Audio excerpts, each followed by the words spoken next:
বছর ঘুরলে রাজ্যের বিধানসভা নির্বাচন, তার আগে বিজেপিতে যোগদানের হিড়িক পড়ে গিয়েছে ফালাকাচায়। বুধবার রাতে ফালাকাচা ব্লকের গুয়াবরণ গ্রাম পঞ্চায়েতের 13/166 নম্বর পাত্রের 12টি পরিবার তৃণমূল ছেড়ে বিজেপিতে যোগদান করেন। যোগদানকারীদের হাতে পতাকা তুলে দিলেন ফালাকাচার বিধায়ক দীপক বর্মন। এদিন সংশ্লিষ্ট এই এলাকায় বিজেপির তরফ থেকে একটি যোগদান কর্মসূচির আয়োজন করা হয়, আর সেই কর্মসূচিতে 12টি পরিবার তৃণমূল ছেড়ে বিজেপিতে যোগদান করেন।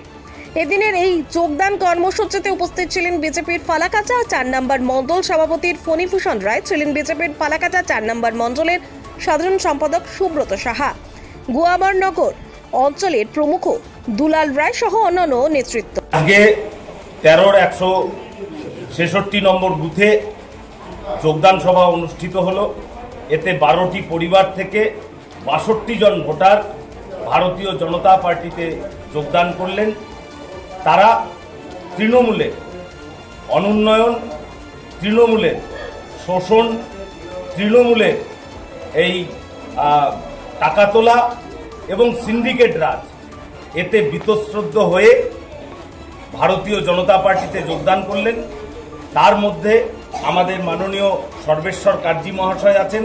তিনি তৃণমূলের পঞ্চায়েত সদস্য ছিলেন, কিন্তু তিনি পঞ্চায়েত থাকার পরেও তিনি এই এলাকার উন্নয়ন করতে সমর্থ হন নাই তৃণমূলের চিটিংবাজ নেতাদের জন্য।